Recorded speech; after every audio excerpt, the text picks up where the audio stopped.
Welcome to Neon Nocturno. Las grietas se extendían por el techo como venas enfermas, un mapa arterial de la desolación. Debajo, Erika observaba cómo la llovizna incesante de noviembre velaba las ventanas de su pequeño apartamento en Ciudad de México. Cada gota era un tic-tac, un eco de la soledad que la había envuelto desde la desaparición de su hermana, Esmeralda, hacía 6 meses. La policía había cerrado el caso, un expediente más en el limbo de los desaparecidos, pero Erika sabía, con la certeza fría del presagio, que Esmeralda no se había ido por voluntad propia. Algo más oscuro, más antiguo, como una telaraña invisible, andaba metido en este asunto. Yvonne, su amiga desde kinder, había sido su sombra en esos meses de infierno, compartiendo el dolor y la desesperación, siempre juntas, en las buenas y en las malas. Erika confiaba en ella a ciegas, como en nadie más. Pero a veces, la confianza es solo el primer paso hacia el precipicio. Las primeras pistas y la sombra de la paranoia, según yo, el zumbido monótono del refrigerador era el único sonido que se atrevía a perforar el silencio pesado de mi depa. Me levanté, sintiendo el crujido de mis huesos, y fui a la cocina, con la esperanza de que un café bien cargado me despertara las ideas, que andaban más revueltas que mi corazón cuando me dejó en visto mi ex. En el mostrador, entre un cerro de periódicos viejos con la carita sonriente de Esmeralda en la portada, un sobrecito color crema. No recordaba haberlo puesto ahí, ni haberlo visto antes. Con las manos temblándole como gelatina, lo abrí con un nudo en la garganta. Adentro, solo una foto.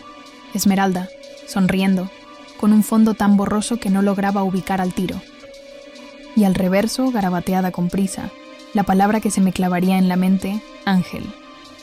Ángel. Se me quedó grabada, como una canción pegajosa que te taladra el cerebro. ¿Un apodo cariñoso? ¿Un lugar secreto? ¿O un tipo alado como en las películas de terror? Busqué en sus diarios viejos, en sus redes sociales, hasta en los rincones más recónditos de su vida digital. Nada. La frustración me picaba como hormigas en los calzones, un enjambre de dudas que me carcomían por dentro. Sentía una presencia, una sombra fría acechando, como si el aire mismo se densificara a mi alrededor. Las noches eran un infierno de insomnio. Cada crujido de la madera, cada murmullo del viento, me hacía saltar. Las sombras danzaban en las esquinas, alargándose, retorciéndose, como si algo invisible las estirara. ¿Sería yo perdiendo la cabeza o realmente había algo más? Una tarde, al limpiar un viejo librero, mis dedos rozaron un libro de ocultismo, uno que Esmeralda juró no haber comprado. En la primera página, una ilustración de un ojo con alas y un símbolo extraño. Un escalofrío me recorrió el cuerpo. Me acuerdo clarito. Hace años, la Esmeralda me enseñó un dibujo que le había dado Rodolfo. Un ángel alado con ojos tristes y una pequeña lágrima de sangre. Da fe que soy su ángel de la guarda, que me parezco a él, me dijo mi hermana, con esa dulzura que siempre la caracterizó. Rodolfo, nuestro primo, siempre tan callado y serio, ahora, esa imagen angelical se retorcía en mi mente, manchada de una oscuridad que antes no veía. Una tarde, mientras revolvía una caja de cassettes viejos de Esmeralda, encontré uno sin etiqueta, pesado de una forma extraña. Lo reproduje en mi Walkman viejito, puro ruido al principio, una estática que arañaba mis tímpanos. Luego una voz distorsionada, casi gutural, apenas audible, susurró: «El ángel de la guarda no siempre te protege. A veces él es la amenaza. ¡Qué mal pedo!». La cinta se paró de golpe, como si se hubiera asfixiado. La regresé y le di play otra vez. Esta vez, un detalle helado. El sonido de una campana de iglesia. Un repique distante y melancólico que parecía llamar desde el más allá. Me acordé que Esmeralda seguido iba a una iglesia chiquita y antigua por el centro histórico, la parroquia de Nuestra Señora de los Ángeles, que la gente le decía la iglesia del ángel.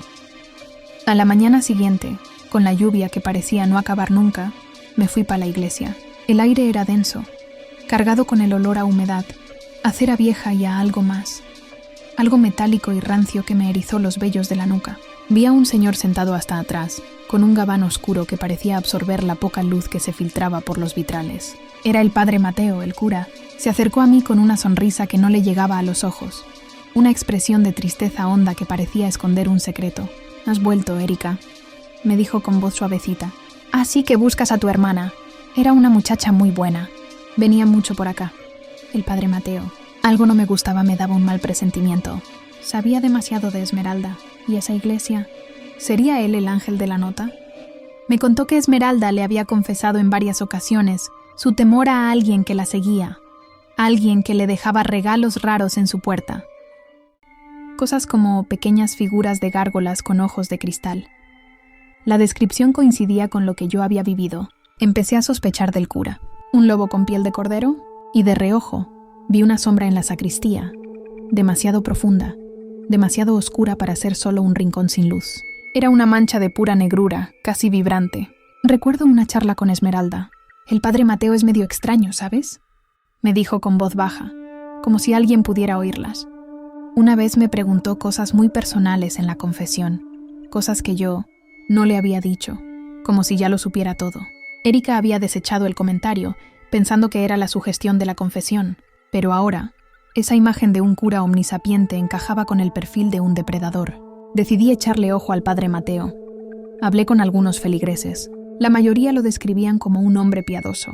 Sin embargo, una anciana, con los ojos vidriosos, me confió que el padre Mateo tenía un hermano, un artista medio chiflado que vivía recluido y se decía que había tenido broncas de la cabeza antes. Su nombre era Gabriel. Erika sintió un escalofrío que no tenía nada que ver con el frío de la iglesia. Gabriel, el nombre del arcángel. La conexión era clara. La nueva teoría se solidificó. Gabriel, el hermano con sus rollos, obsesionado con Esmeralda y ayudado, o encubierto, por el padre Mateo. Su arte, un reflejo de su mente fracturada, mostraba seres alados y figuras retorcidas, paisajes oníricos que se asemejaban a los confines de una pesadilla. Erika casi podía sentir lástima por él, un alma a la deriva. Fui a la poli, ¡ay la poli! Unos burros. Les conté todo, cada detalle, cada sospecha, y solo se encogieron de hombros. Señorita, no hay delito que perseguir. La muchacha seguramente se fue de parranda con el novio. ¿Qué iban a saber ellos? Seguro estaban más preocupados por la mordida del día. La corrupción en este país está más extendida que la humedad en mi baño y apesta igual. La paranoia de Erika crecía. Cada sombra, cada ruido, la hacía brincar del susto. El sonido de la campana de la iglesia se volvió una tortura, un eco de lo inevitable. Una noche, mientras revisaba viejas fotos de Esmeralda en su teléfono, se detuvo en una imagen tomada en un centro comercial cerca de su casa. En el fondo, borrosa, pero inconfundible, aparecía una estatua, un ángel de yeso, el mismo tipo de ángel que su abuela coleccionaba. Erika recordó entonces que Esmeralda seguido iba a visitar a su abuela a un asilo cerquita, y que la abuela había estado muy enferma, a punto de morir. La palabra ángel tomó un nuevo y aterrador significado. No era un nombre, ni un lugar, sino una referencia a la muerte, a un ángel que venía a llevarse a alguien. Y entonces, un pensamiento fugaz, helado como el filo de una navaja.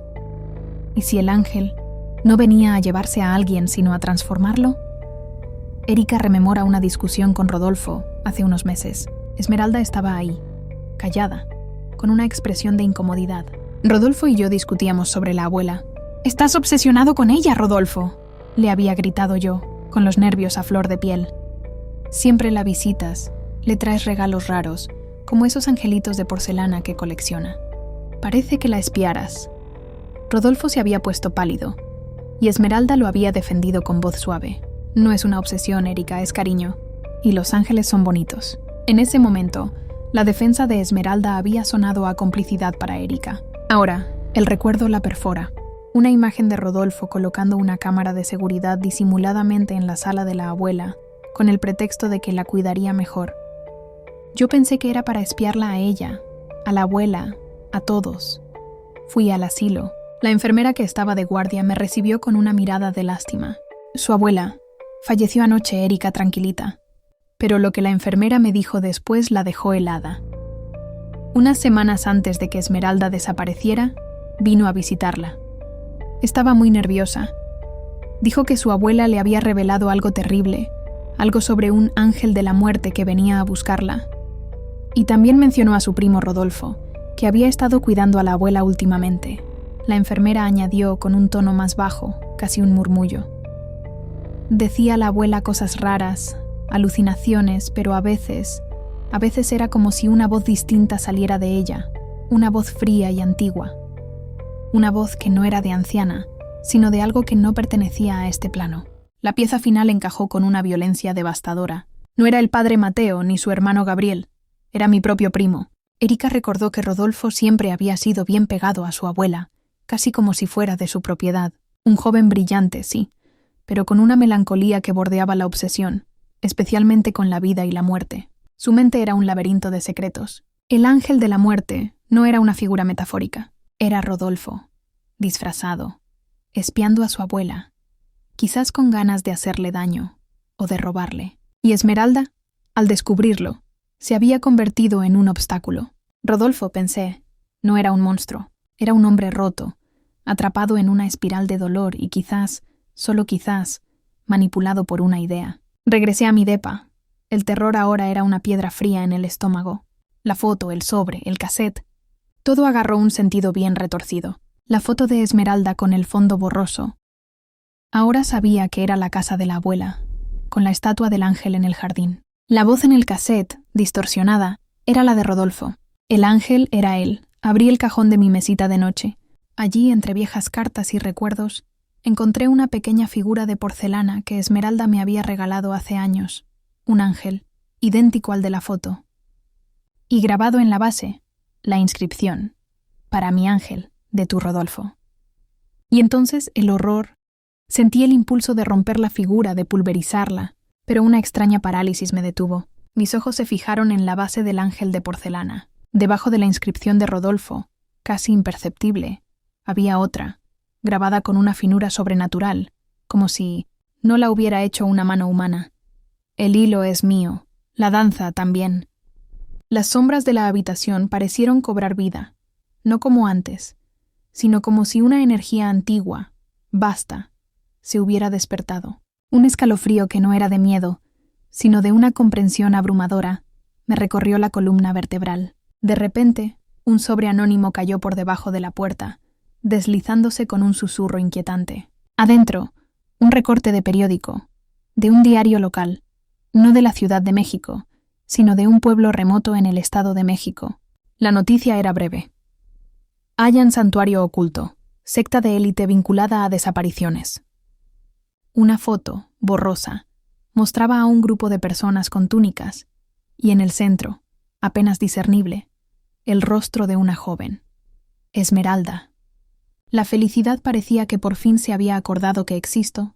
Mi hermana no estaba muerta. Estaba en algún lugar, víctima de algo mucho más grande y siniestro. La fecha del periódico era de hacía una semana. La secta había estado moviendo los hilos, plantando las pistas que yo había estado siguiendo, tejiendo una red para que yo, por mi propia voluntad, encontrara a mi hermana. Una trampa bien orquestada.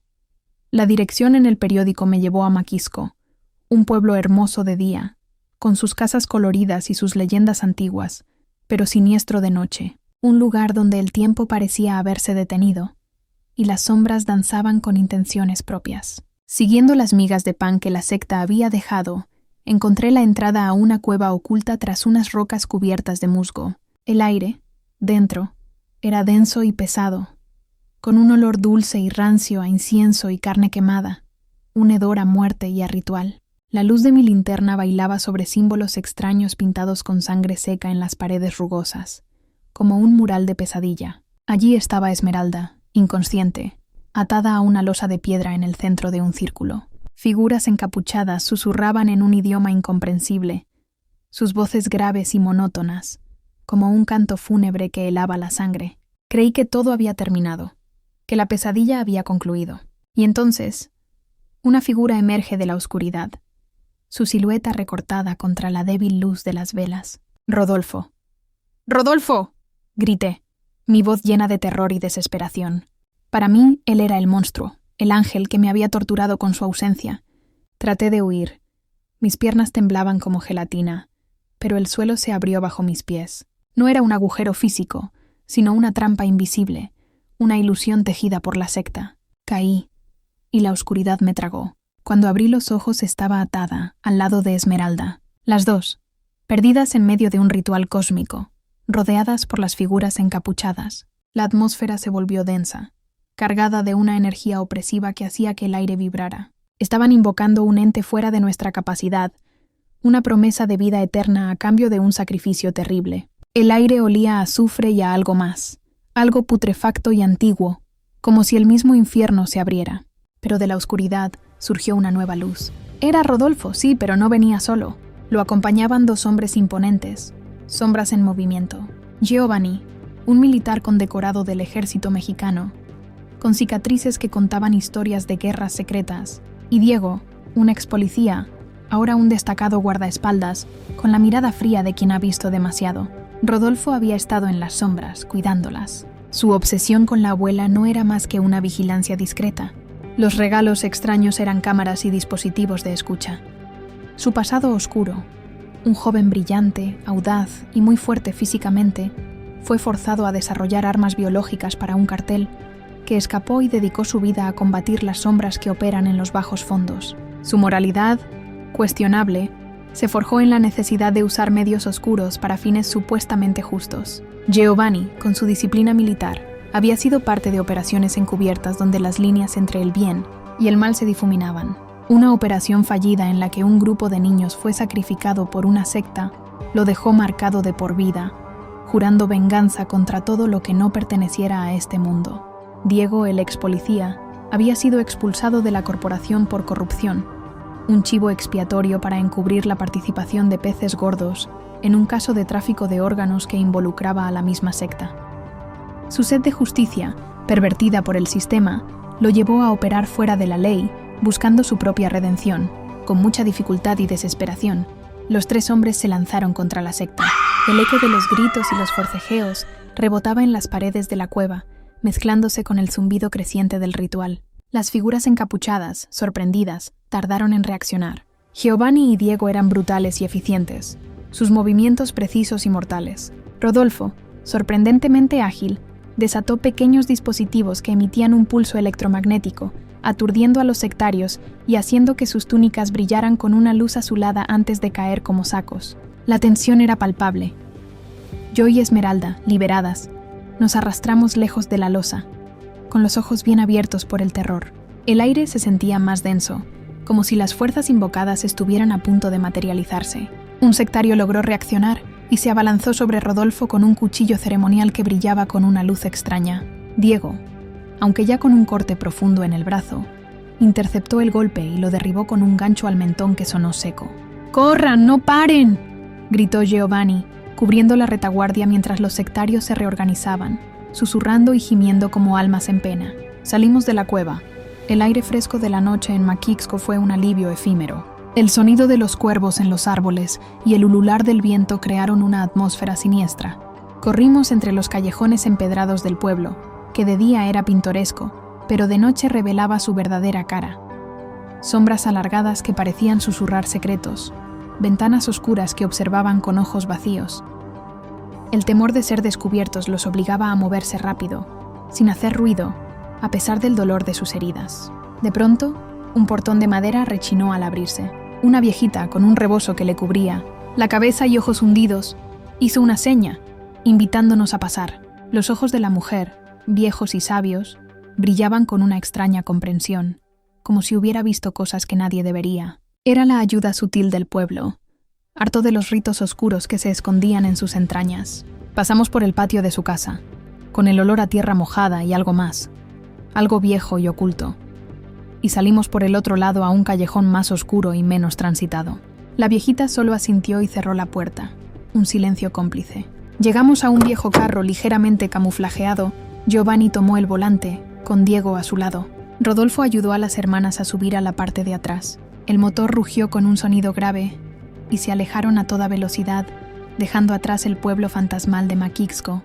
Fue entonces cuando la figura encapuchada que antes había estado al frente del ritual, y a quien yo solo había vislumbrado, se despojó de su capucha, revelando un rostro familiar, deformado por la locura y el poder. ¡Gabriel!, grité con la voz ahogada por el horror. Era el hermano del padre Mateo, el artista excéntrico, ahora con una sonrisa desquiciada, sus ojos brillando con una luz antinatural, una intensidad que trascendía la locura humana. Era él el líder de la secta. «La danza no ha terminado, pequeños ángeles», susurró, y un eco oscuro pareció resonar a través del valle, como si la tierra misma hablara. La persecución se intensificó. Luces de vehículos aparecieron en el horizonte, no de la secta, sino de la policía, que, para variar, llegaban tarde y mal, seguramente ya pagados para garantizar que nadie saliera vivo. En el trayecto a la casa de Rodolfo, el silencio fue denso, pesado. La adrenalina se mezclaba con el cansancio, dejando un sabor a bilis en la boca. «Lo logramos, carnal», dijo Diego, rompiendo el silencio, con la voz ronca, una mezcla de alivio y agotamiento. Un sentimiento de triunfo flotaba en el aire, pero era un triunfo manchado de incertidumbre, una victoria pírrica. Rodolfo asintió, su mirada perdida en la oscuridad de la carretera. «Sí, pero esto no ha terminado». Se limpió la sangre de un corte en la mejilla, su expresión sombría. «Hay algo más grande detrás de todo esto. La abuela lo sabía, Esmeralda lo sabe, y ahora nosotros también». Yo, abrazando a mi hermana que aún estaba semi-inconsciente, sentí un escalofrío que me caló hasta los huesos. La alegría del rescate se veía opacada por una inquietud creciente. ¿Qué era lo que desconocían? ¿Qué los seguía? Las palabras del hilo y la danza resonaban en mi mente, una melodía macabra, la última traición y el abismo. Llegamos a la casa de Rodolfo, un refugio discreto en las afueras de San Juan Teotihuacán. Las luces estaban encendidas.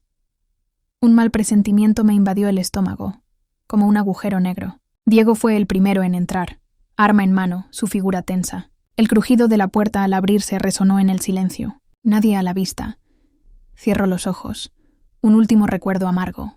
Una fiesta, hace un año. Ivonne, ya furiosa por una discusión previa con Rodolfo, los vio a él y a Esmeralda riendo juntos en un rincón. Rodolfo le estaba explicando algo sobre constelaciones, señalando al cielo. Esmeralda, fascinada, le tomó del brazo para ver mejor. Ivonne lo había interpretado como coqueteo, una traición imperdonable. Ella es la razón por la que Rodolfo me dejó. Había gritado a una amiga, con los ojos llenos de lágrimas y una locura incipiente. Yo había intentado calmarla, pero Ivonne estaba ciega de rabia y me creyó. Rodolfo había intentado explicarle, pero la furia de Ivonne era un muro infranqueable. La amargura de ese recuerdo la golpeó con la fuerza de un rayo. Una figura emergió de la cocina, con un movimiento lento y calculado. Era Ivonne, con los ojos inyectados en sangre, no de cansancio, sino de una furia gélida que me heló la sangre. No vio a las hermanas a salvo, ni a los hombres heridos que habían arriesgado sus vidas. Solo vio a Esmeralda, la rival, en la casa de su Rodolfo. Con un grito histérico que rasgó el silencio de la noche, sacó un pequeño revólver de su bolso.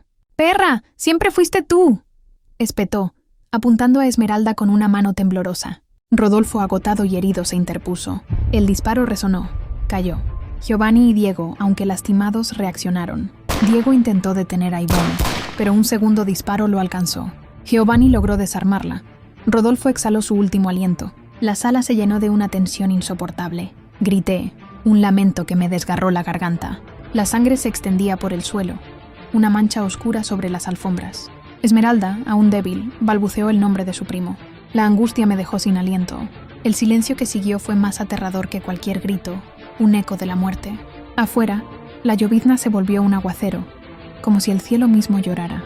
El rescate, la esperanza, todo se había desvanecido. Los ángeles habían caído, y la oscuridad se cernía, implacable. El ente no había sido invocado por completo, pero su influencia parecía haberse aferrado a este mundo, sembrando la discordia. En el rostro de Ivonne, ahora bajo el control de Giovanni, no había arrepentimiento, solo una extraña, casi placentera vaciedad, como si una parte de ella o algo más hubiera ganado. La policía, para variar, seguiría sin entender. Seguro buscarían excusas o arrestarían al equivocado. Cosas de la vida o de la muerte aquí en México.